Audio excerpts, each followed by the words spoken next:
Today we're going to be talking to Brian Gregory, the CEO and founder of ADMANITY. So happy to be talking to you, Brian. How are you doing today? Hi, Miranda. I'm doing great. It's great to be here. Thanks for having me. Well, we're glad to have you on what it's definitely a Thursday that feels like it should be a Friday. Don't they all? Yeah, absolutely. Well, I was super excited that we had the chance to talk, and I would love to just kick off the conversation with giving our listeners an overview of what your company is. Sure. If you go to admanity.com, you can find out more about us at any time. Well, what we do that's kind of unique is we help businesses, any size, small businesses, medium sized, even large businesses, to we help them and guide them with their advertising and their marketing through the protocol that we've built, which is another name for our algorithms. And we've found through experience, my partner and I both have over 20 years experience in advertising. And we found that the small businesses don't know what they're doing when it comes to creating the ads. They just kind of wing it. They put whatever they can together for the magazine or the newspaper or the radio station, whatever they're doing. And they do the best they can. But in almost all cases, the ads are far less than ideal. Let's just say that. And so our company is designed to help you through the guidance of a 5-minute online quiz. We can now tell you and your company what you should be doing, how you should be doing it, the words you should be using, all the way down to the colors that you should be using. It's really cool. Well, I mean, that really makes me wonder. I mean, how far off are companies sometimes with what would resonate with their target audience? It's pretty far off base. And it's like, again, I'm saying this with all humility because no one ever showed them how to do it better, right? So if no one had ever showed you how to cook, you'd probably go in the kitchen, you'd make a heck of a mess, right? It's the same way when you have somebody that doesn't know what they're doing and they're creating the ad schema for your company. And I got my introduction to this when I owned a magazine here in town, and thousands of businesses over the 15 years I had it would submit their ads just like all businesses do, because that's what you have to do. There's deadlines, and the ads would come in and we'd look at them and we shake our heads and say, oh my God, that is never going to sell. But that's not our job to coach them. It's not our job to be give everybody a seminar. But that's what started me on down this rabbit hole. I kept seeing people do it wrong, and it would hurt them financially. It would hurt them a lot because we want ads to work, right? That's the whole idea. And try as they might, they were failing, and getting frustrated and getting mad and hating my magazine and hating me and everything else.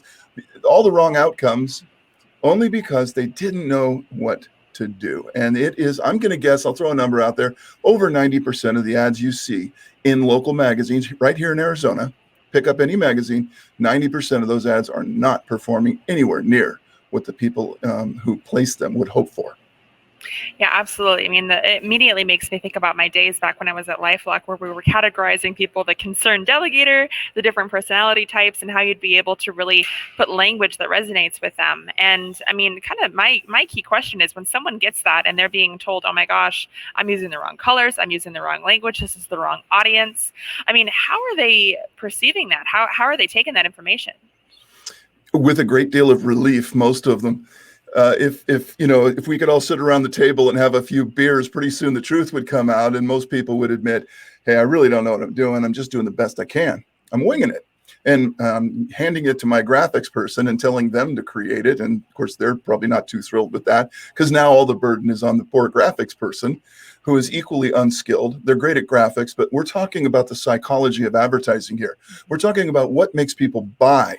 Okay, huge difference between that and an aesthetically attractive ad. Okay, that's all. That's important, but there are psychological triggers that have to be in the ads in order for the ads to work. And what we did is we studied all of the greatest ads over the last 100 years as part of our research, and we looked at the ads that work really, really well.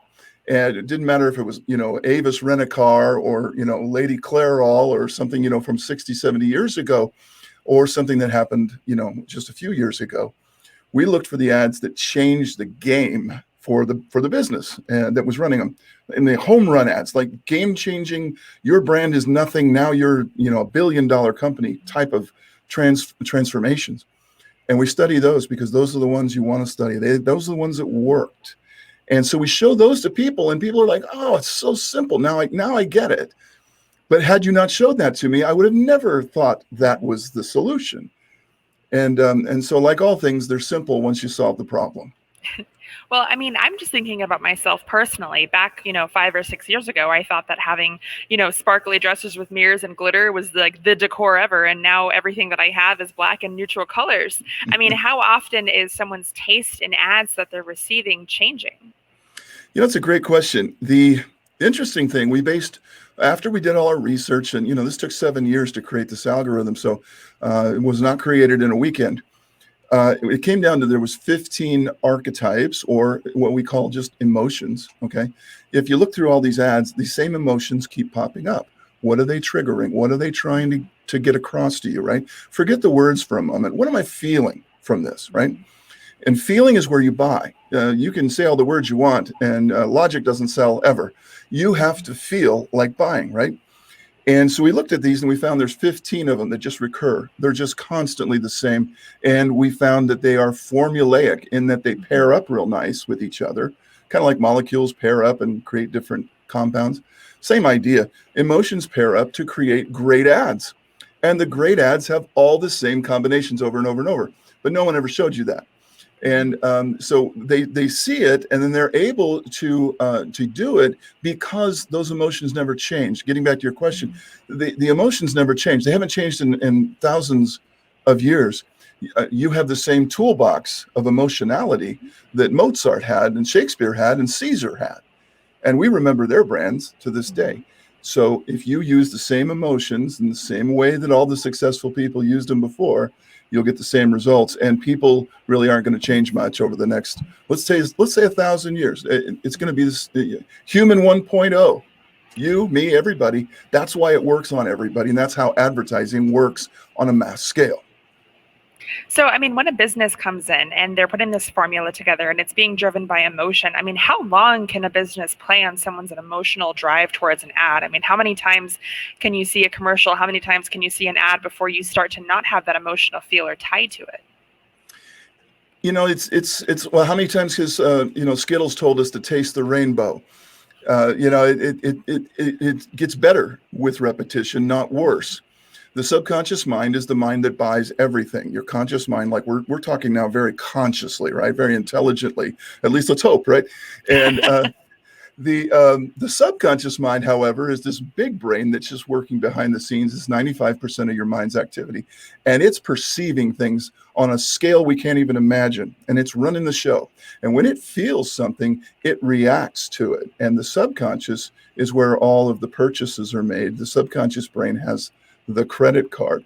And it loves repetition. So the more it sees the stupid commercial that you think is annoying in your conscious mind, and it keeps popping up on your TV or your YouTube feed, the subconscious mind is picking up on that.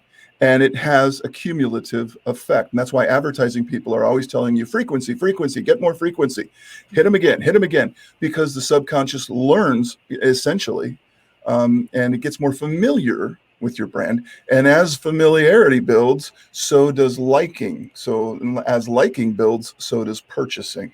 And it works that way. So then why do companies even bother rebranding? I mean, if they've got something that works, why all of a sudden are they changing the colors, changing the slogan? I mean, what prompts a giant rebrand? Well, first of all, I don't think anybody should rebrand if it's working, right? If you got a good brand and you got commercials that are kicking butt and you got ROI on your websites and your funnels, my gosh, don't change anything. If the big brands have taught us anything, it's when they hit a formula, and by luck or by genius, okay, however they got there, when they hit formula, they do not change it. They go and go and go.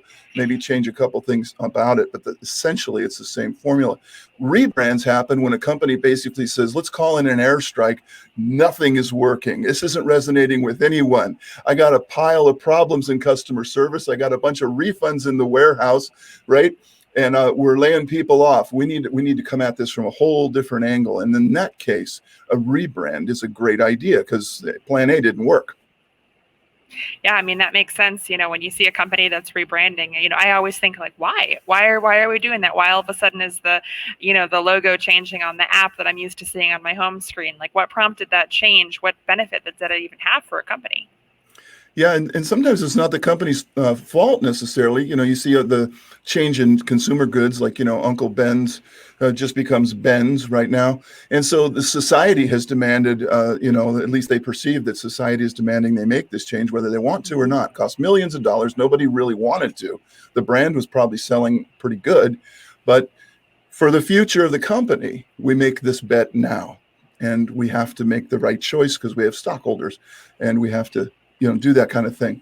On a small scale, a rebrand isn't necessary most of the time. It's the easiest to do on a small company. But what I suggest to companies, before you just throw in all your cards and say, "Oh no, we got to rebrand," no, let's look at the ad first. Let's look at your messaging. Rebrand that. Let's redo that, because that's so much easier, so much cheaper. To just get the formula right in the first place. And that's what ADMANITY does, is we show you your formulas for your brand specifically, the things nobody ever showed you, so that you don't have to rebrand down the road. You can just motor on. And it's so much simpler to do it that way. Yeah, I mean, and this is such a specific area for you to be in. And you mentioned a formula that was 7 years in the making. I mean, what led you down this path, and why are you doing this? That's a good question. The initial I guess, motivation for this was when I had a magazine and I noticed all my advertisers were doing it wrong. And I didn't necessarily have the better answer to give them, but I didn't want them to fail, because every time they would leave the magazine, that would cost me money. And salespeople would go nuts because now we have to replace somebody, right? And it's just it's not a good scenario. You can't save them all, but you sure don't have to lose them all either, right? And so I went down the rabbit hole and I did the research and I wrote a book. It took 3 years to put the book together, and it outlined these 15 emotions, and but not the formulas yet. I just was good enough just to get the 15 emotions out there that have sold everything in the world.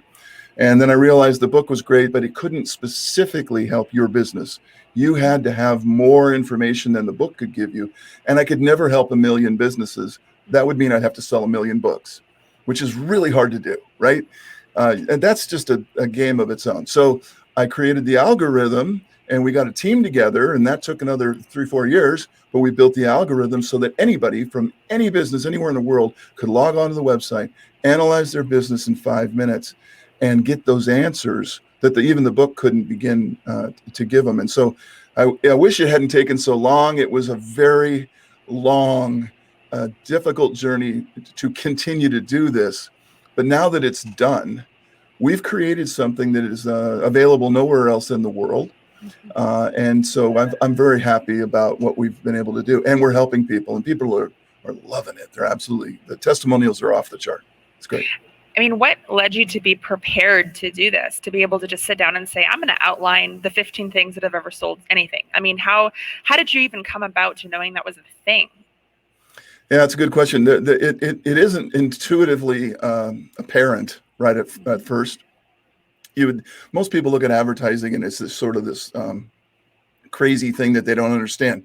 They kind of get it. They sort of want it to work, but if something went wrong, I wouldn't know where the spring broke, right? Mm-hmm. And so, yeah, you end up. It's very frustrating for most people, and a lot of marketing people too.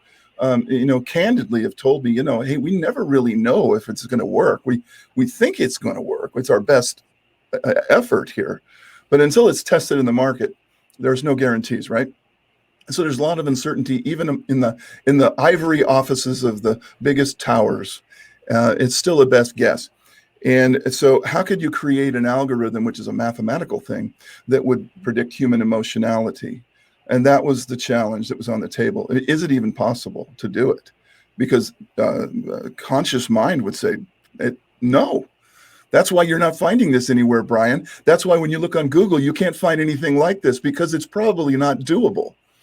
But that never stopped me before. I have a habit of trying to do things that are different, crazy, and a challenge. And I do like that kind of a challenge.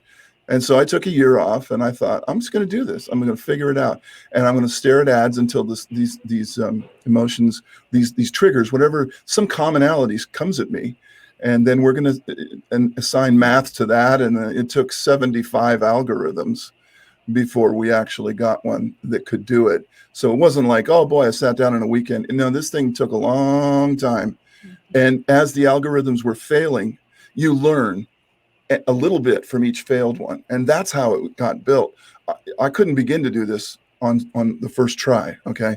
You have to fail over and over again. And each time you learn just a little bit. And that's how it came to pass. It's a great question. I don't know if I'd ever do it again, but it's a great question. I mean, when you say it boils down to really just like 15 different profiles of people, how has that impacted your social engagement with people? I mean, can you look at someone and say, "Oh yeah, you're type 11." Is it, has that come across at all? It's not actually the people so much. It's similar to a personality test. I see where you're going. It's similar to a personality test, and we've all taken those, and it tells you you're the ENFP or whatever the category is, and here's your traits, and here's your characteristics. Now, this is a test that's for your business. So we're telling you in the end answers that you get from us, we're saying, okay, you've taken this test. We've asked you some really intuitive questions. They're all true, false, by the way. So it's real easy to take this test. And there's no private financials. We don't care what you do. In fact, the whole test is blind. We don't even know what your company is as you're taking this test. That's how blind we are to it. But we can tell you how to sell it, because emotions are kind of, they don't care either. Emotions don't care how many employees you have, how long you've been in business. They could care less. So we boil it down to the emotions most likely to sell another human being your product. What do they want? So we're really saying, this is what the people who you're talking to want you to say to them. This is what will make them say, aha, I must have that. I can't live without that. I must have it now. In fact, I'll pay any price. That's what you want in your consumers. That's what ADMANITY shows you how to build. And that's where the ads go south, because people try to do it without the formulas, and they're just sort of stabbing blind at the dartboard, and it doesn't work. You'd be lucky if you hit the formula and then you wouldn't know why it's working, because you don't know the formula. We just give you the answers. That's what we do. Here's the formulas. Here's what works. Here's the words. Here's the colors. Here's the phrases. Here's sample ads. Here's big companies that have done this. See this ad? Do something like that. We just show you what to do. I mean, the first thing that pops into my head is, why do so many fast food restaurants have the color red? Well, there's a good reason. There's a lot of good psychology to the color red. It's one of the first colors your eye sees. It might even be the first color your eye visually can see. If you look at a pile of colors, the red pops just a fraction quicker. Red is also the color of urgency. Fast food is also an urgent purchase decision. You want it fast, you want it now. So red indicates something fast or something urgent's going to happen. And it's also a good food color. A lot of food is red, tomatoes and sauces. A lot of food ends up being red and browns and oranges, and in that spectrum of warm colors.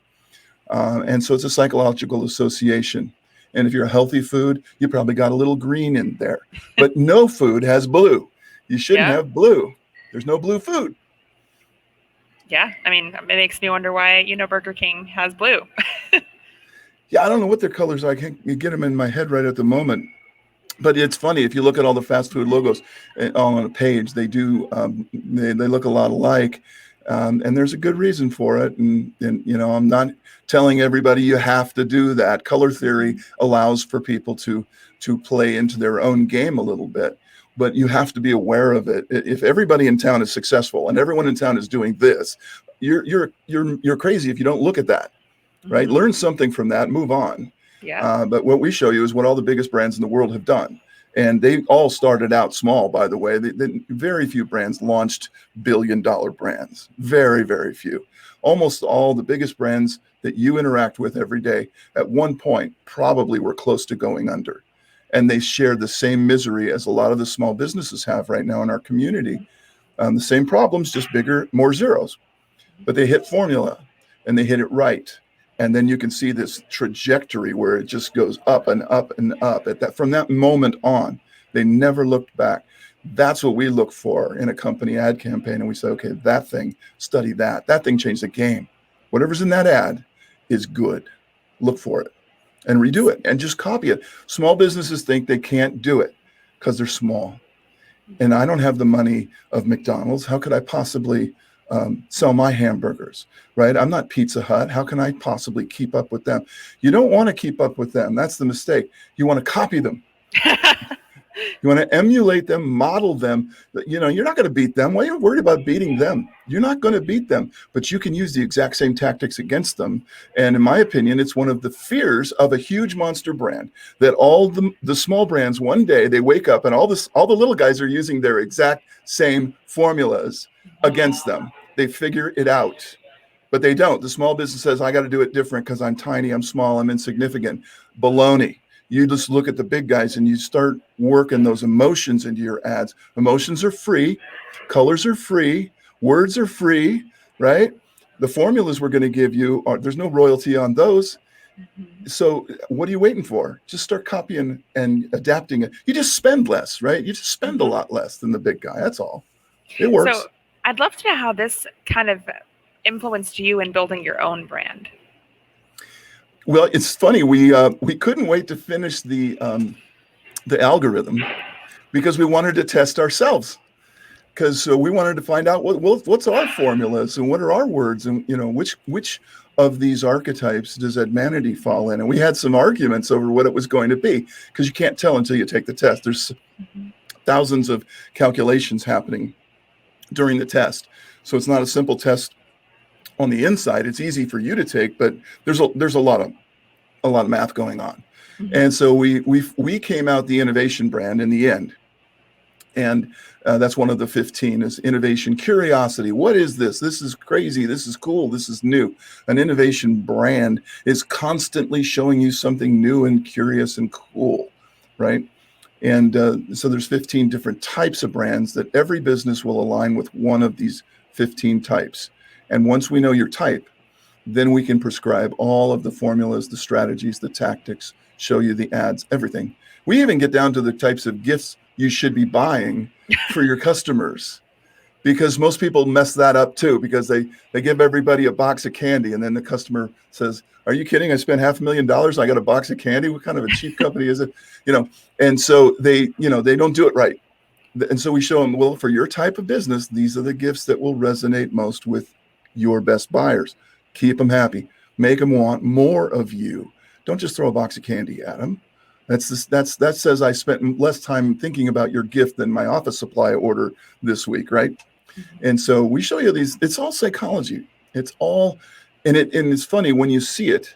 It sounds more like common sense in the end. But until you see it, you wouldn't have come to those conclusions yourself.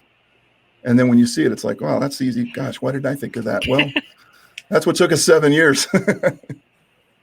So, I mean, how quickly after a business pivots and kind of transitions to their ads, do they typically see results? If they are on formula, and I say that it's a little vague, right? I mean, and I don't know if they've run one ad in a penny saver type magazine on the 12 street corners, or if they just bought TV airtime all over Phoenix, right? I don't know what they're doing with that message. Obviously, the bigger the push, the faster the results. But in whatever you're doing, whether it's a small little sample in a magazine or something huge, a big campaign, the results should be rather immediate. In other words, within a month or two, you should be able to say, aha, this is better. This is working. This is better than what we were doing before. And online, maybe it's even faster because you can split test things and get to the answer even quicker. And get that instant, because online we can target so much better, right? The problem I have with online is we've learned how to target with precision. Now, when you finally get those people in front of you, you've targeted well. What do you say to them? That's where everybody falls apart. I got the perfect guy sitting in his living room looking at my ad, and my ad isn't moving that person to act because it's the wrong formula for my brand. And I don't know that it looks good to me, right? I look at it and say, yeah, that's a nice looking ad. Let's run it. But it's emotionally not going to move the needle. And so you need to target and then hit them with effective, on brand advertising. And that's where most people go south, really. I mean, one of the things that I think of, I remember this direct mail campaign that we did that literally it looked like it was all words, and it looked like it could have been a bill or it could have been something like that. And for some reason, it was continuously the winner, no matter what new creative that we put out, no matter what we did. This was always the one that consistently won, and it was the worst looking piece of creative. Yeah. And, my question was, okay, we keep testing it, we keep trying different things. This one continues to be successful. I mean, how would we even be able to determine if what we were putting out there, wasn't the best that we were getting? I mean, maybe that's the best result that you could get on a direct mail campaign. How does someone who's maybe just doing well enough know that it could be better? The only way in that type of situation, and it's the same thing that the old school direct mail guys did, okay? Go back to 1930 and 1940, 1950 and 60, when, the only direct mail was a big deal. It was interesting to get your mail. And they would split test their pieces, and they would say, this headline goes out to these 1,000 people. This headline goes out, this color envelope goes here. This one goes here, and they had all this stuff, and they would split test over over and over and over again. I mean, maybe dozens of different ideas until they'd finally say, this is the best headline, this is the best envelope size, this one is the best body copy. And if anybody that's in advertising has been in it long enough, they will tell you that the most important part of any ad is the copy. Great pictures are worth a fortune, but copy is king. And if it sounds like that letter you had was written by somebody who knew how to get into the emotional core of the reader. And as that person read that letter, they became more and more convinced, more and more interested with each line. And copy pulls you through line by line into the next line. It's like telling a story. It unfolds for the reader so they don't get bored. And whoever has written that letter probably knew a few things and did a fine job, and that's why it worked. Is it the best ever? You have to do another letter and test them side by sides, to find out. It's expensive, but that's what back in the day, billion-dollar brands were being built on direct mail because they had copywriters in rooms of them trying the next strategy to test, just like we do today when we split test a Facebook ad. It's no different than that. It's just faster and cheaper. Yeah, that's true. I mean, you say copy is king. Would you say that is like one of the most important things that goes into an ad? Definitely. We have a saying in our materials that every word you write today is exactly what they want to hear you say. It's the only thing a reader wants. Somebody's reading your little ad, or whether it's a long letter. All they're saying in their subconscious mind is this for me? Am I interested in this? Is this going to help me? Could I be doing something better with my time right now? Right. And so they're constantly trying to sort of exit the freeway. And the job of your copy is to say, no. The next line is even better than the last one. Just wait. And you set up your paragraphs, sort of like a cliffhanger style. And they are more compelled to read than to discard. It's a trick. It's not easy to do. Professional copywriters get paid a lot of money because there's very few people that can do that. Interestingly, one of the things you get in your ADMANITY report once you're done with your assessment, there's a whole section, we call it the ghost section. And it's all the words, the phrases, the metaphors, everything that should be in your copy, all the buzzwords, right? There's 170,000 words in the English language, and I swear to God, some advertising uses every single one of them. That's so messed up. But there's only about 1,000 words or so in your ADMANITY report that you should care about, and we show them to you. These are the words that sell your thing. Whatever your thing is, the test has figured it out. These are the words for you. Make this list the most important thing you use next time you sit down to write some copy, because these are the words that persuade people to buy. So it's very, very important. It's a great question. I wish more people put more thought into their copy instead of just making it like, I do this, I do that, I'm so great. We won an award, we're the biggest, we're the best, and the reader's going, what about me? And this is like a bragathon for the brand. I don't care. I'm out. Well, Right? I'd love to give our listeners some guidance on next steps if they want to maybe take this quiz or how they can get to know more about your business.